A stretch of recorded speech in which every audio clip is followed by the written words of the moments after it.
بھارت جن مہاتما گاندھی کو اپنی تاریخ کا سب سے بڑا لیڈر مانتا ہے، اس مہاتما گاندھی نے عدم تشدد کی بات کی، لیکن عملی طور پر ہندوستان کی حکومت نے ہمیشہ تشدد کا راستہ ہی اختیار کیا۔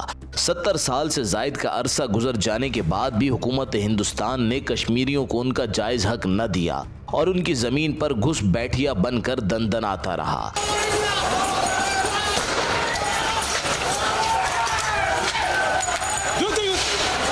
بھارت نے کشمیریوں کے جذبہ حریت کو تشدد سے دبانے کی ہر ممکن کوشش کی، لاکھوں افراد کے خون سے ہولی کھیلی، کئی ماہ تک کرفیو لگا کر وادی کشمیر کے افراد کو فاقہ کشی پر مجبور کیا، کئی بہنوں کی عزتوں کو تار تار کیا، لیکن اپنے ناپاک ارادوں میں ناکام رہا۔ کشمیر کے حریت رہنما اور آزادی پسند لیڈران کشمیر کی تحریک آزادی کو زندہ رکھے ہوئے ہیں۔ وانی یا افضل جیسے مسلح رہنما ہوں یا پھر سید گیلانی اور میر وائس جیسے سیاسی رہبر، سبھی کا ایک ہی مطالبہ رہا ہے: بھارت سے آزادی۔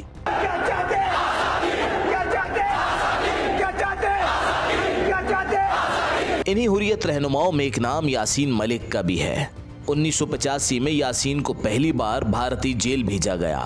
یاسین ملک کشمیر کے خوبصورت نوجوان تھے جن کو ماڈلنگ کا شوق تھا۔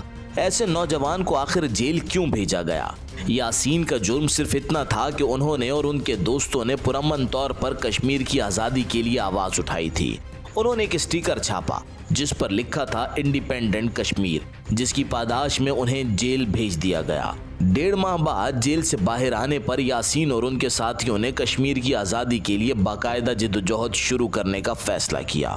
1988 میں یاسین ملک اور ان کے ساتھیوں نے کشمیر کی آزادی کے لیے عملی طور پر کام کا آغاز کیا، اور 88 میں کشمیریوں کی جانب سے شروع کی جانے والی مسلح جدوجہد نے ایک بار پھر مسئلہ کشمیر کو زندہ کر دیا اور اس کی آواز دنیا بھر میں سنائی دینے لگی۔ کشمیریوں کی یہ جدوجہد بھارتی ظلم و جبر کا رد عمل تھی۔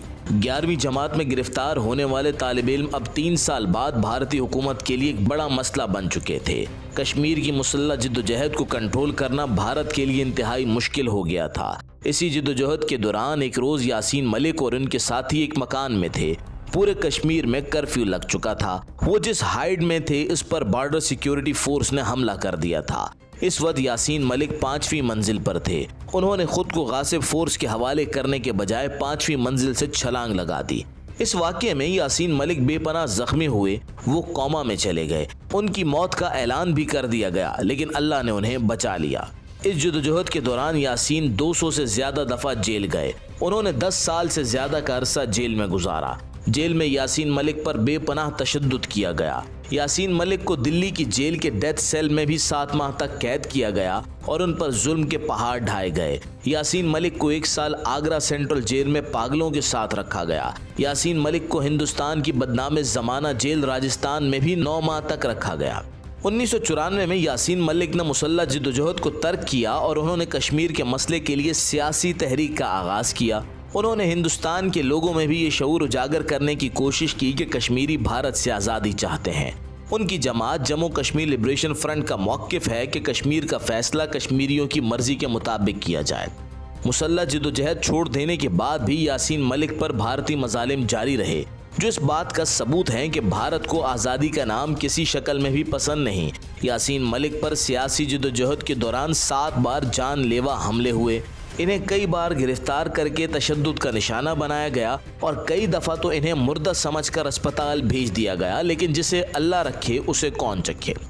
2009 میں یاسین ملک کی پاکستانی لڑکی مشال ملک سے شادی ہوئی، جن سے ان کی ایک بیٹی بھی ہے، لیکن افسوس کہ یہ جوڑا بمشکل 60 سے 70 دن ہی ساتھ رہ سکا۔ مشال ملک کو جب بھی کشمیر کا ویزا ملا، ان کے کشمیر جاتے ہی یاسین ملک کو گرفتار کر لیا جاتا۔ 2019 میں یاسین ملک کے خلاف ایک 30 سالہ پرانے اور بے بنیاد مقدمے کے ٹرائل کا آغاز کیا گیا اور انہیں مئی 2022 کو اس مقدمے میں عمر قید کی سزا سنا دی گئی۔ دنیا بھر میں سوشل میڈیا پر اس ظلم کے خلاف آواز بلند کی گئی، لیکن کیا اقوام متحدہ بھی اس حساس معاملے پر ایکشن لے گی؟